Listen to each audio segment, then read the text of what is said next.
মুখের ক্যান্সার হলো এক ধরনের ক্যান্সার যেটা মুখের বিভিন্ন জায়গায় হতে পারে। দেখতে কিন্তু মনে হতে পারে যে মুখের চামড়ার ভিতর থেকে একটা ঘা উঠে এসছে। এই মুখের ক্যান্সারের যে কনফার্ম ডায়াগনোসিসটি হয়ে থাকে সেটা করিয়ে নেবেন।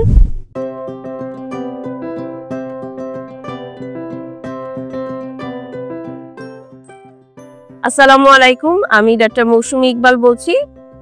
কাজ করছি কনসালটেন্ট হিসেবে টুথ কেয়ারের। আজকে কথা বলবো মুখের ক্যান্সার নিয়ে। মুখের ক্যান্সার হলো এক ধরনের ক্যান্সার যেটা মুখের বিভিন্ন জায়গায় হতে পারে এবং সে এই ক্যান্সারটাকে আমরা হিস্টোপ্যাথোলজিক্যালি বলে থাকি স্কোয়ামাস সেল কার্সিনোমা।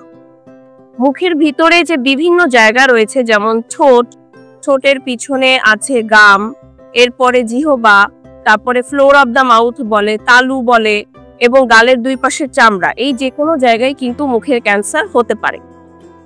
এবং এই মুখের ক্যান্সার কিন্তু একদিনে হয়ে যাবে না। দীর্ঘদিন ধরে আপনার কিছু অভ্যাসজনিত কারণ, কিছু রিস্ক ফ্যাক্টর এবং জেনেটিক পরিবর্তনের কারণেও মুখের ক্যান্সার হতে পারে। মুখের ক্যান্সার হলে মুখের ভিতরে এক ধরনের ঘা হবে, যে ঘাটা দেখতে কিন্তু মনে হতে পারে যে মুখের চামড়ার ভিতর থেকে একটা ঘা উঠে এসছে। অনেক সময় কিন্তু এটা আমাদের মুখমণ্ডলে যে হাড় থাকে সেই হাড়ের ভিতর থেকেও এই ক্যান্সারটা হতে পারে। এবং অনেকেই আমাদের কাছে এসে বলে থাকে যে দাঁত তোলার পরে থেকে তার মুখে যেখানে দাঁত তোলা হয়েছে সেখানে এক ধরনের ঘা দেখা দিয়েছে। সো এজন্য মুখের ক্যান্সারের যে আপনার মুখের ভিতরে যে পরিবর্তনগুলো, সেটা কিন্তু আসলে ক্যান্সারের লক্ষণের অনেক আগে থেকেই হতে থাকে এবং একটা সময় গিয়ে সেই লক্ষণগুলো প্রকাশ পেয়ে থাকে। তো এই ধরনের লক্ষণ যদি আপনি দেখে থাকেন তাহলে কার কাছে যাবেন? অবশ্যই মুখের ক্যান্সার নিয়ে যারা কাজ করছে ম্যাক্সিলোফেশিয়াল সার্জনদের কাছে যাবেন এবং সঠিক সময়ে বায়োপসি অর্থাৎ হিস্টোপ্যাথোলজি এক্সামিনেশনের মাধ্যমে এই মুখের ক্যান্সারের যে কনফার্ম ডায়াগনোসিসটি হয়ে থাকে সেটা করিয়ে নেবেন।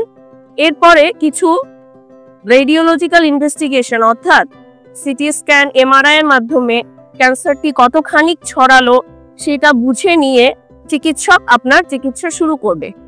দেখেন, এখন পর্যন্ত মুখের ক্যান্সারের চিকিৎসা হিসেবে কিন্তু সার্জারিকেই সব জায়গায় প্রথম বলা হয়ে থাকে। যত বইপত্র জার্নাল প্রকাশিত হয়েছে সব জায়গায় বলা হয়েছে প্রথমে সার্জারি, এরপরে আমরা কেমোথেরাপি, রেডিওথেরাপি আমরা মুখের ক্যান্সারের ক্ষেত্রে দিতে পারি। অনেক সময় কেমো রেডিও দুটোই লাগে, বা অনেক সময় শুধু রেডিওথেরাপি দিতে হয়। তো এই ধরনের ক্যান্সারের চিকিৎসা কিন্তু বাংলাদেশে হয়ে থাকে এবং মুখের ক্যান্সারের সার্জন এখন বাংলাদেশে শুধু ক্যান্সার সার্জারি করে না, অর্থাৎ ঘায়ের অংশটুকু শুধু ফেলে দেয় না, সেই অংশটুকু কিন্তু কিভাবে আবার রিকনস্ট্রাকশন করা যায় সেই ব্যবস্থাও নিয়ে থাকে। এরপরে পেশেন্ট কিন্তু বিভিন্ন ধরনের থেরাপির জন্য অনকোলজি ডিপার্টমেন্টে যেয়ে থাকেন।